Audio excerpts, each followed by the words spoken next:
watch sports on TV all the time. That's research. Yeah, but you usually fall asleep. Well, it's tiring, Tommy. All the guys' names, their numbers. I gotta shut it down once in a while. While his son will follow his own. Hey, I think I'm leaning towards waiter. You go talk to him while I go home and cry. The season premiere of Gary Unmarried. I do other stuff too, you know. Like what? Get off my back, Tom, all right?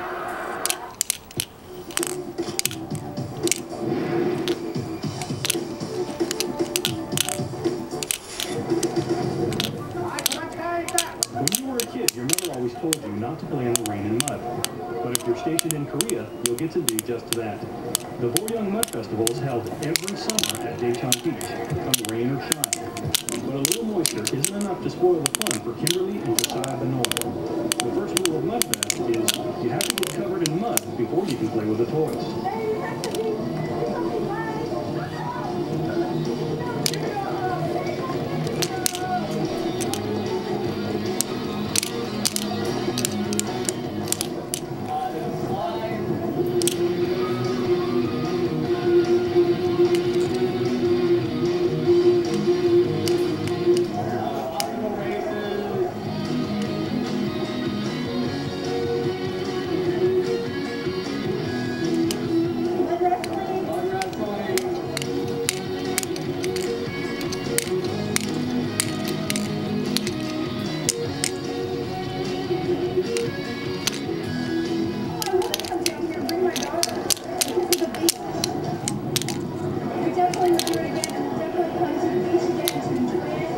The week-long festival is a huge draw for tourists, but you don't have to wait until next year to enjoy the experience.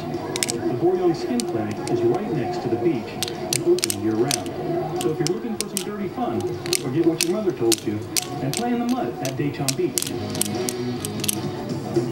If you'd like to be featured on our segment, visit afnkorea.net and fill out our Korea in Focus form.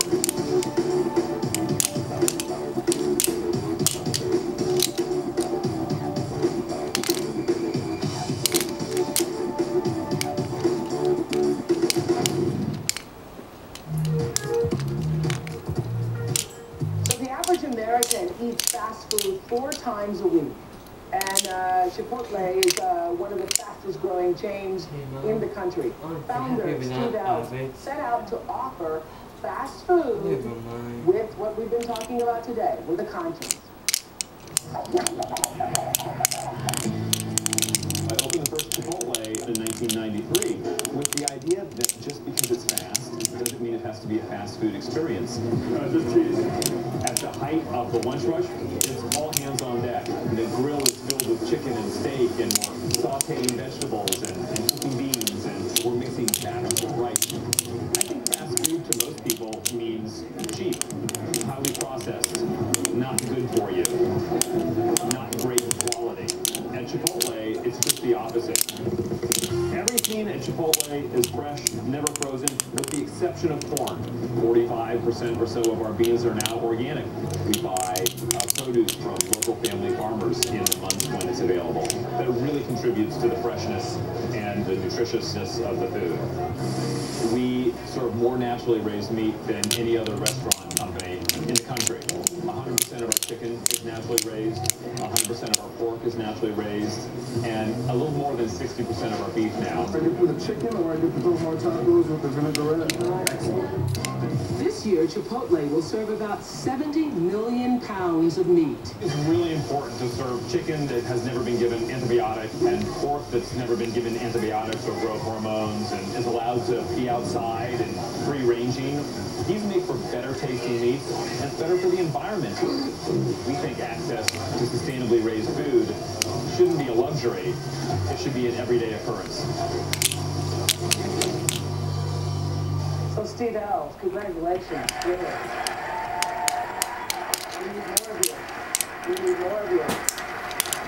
So, you know, I've seen these Chipotle restaurants, but I had no idea that that's You'll have to stop now. I think I will. Chipotle serves 700,000 people a day, and last year did more than $1 billion in sales. And you told my producers that you wanted to change the way Americans think about fast food, because what we've been seeing and talking about and what most people know is that, it's not as nutritious as we would want it to be. Right. Yeah. You know, when I started the first restaurant, I wanted to... In 93? Yeah, I wanted to make sure everything was fresh. And I had just gotten out of cooking school to learn to be a chef, and I worked at a fancy restaurant. And so the first Chipotle was in order to provide seed money for my fancy restaurant. That you were going to do. Right, right. And so I opened the Chipotle, and it was really, really busy. Everything was fresh. I was back in the kitchen, cooking everything from scratch. I mean, when we made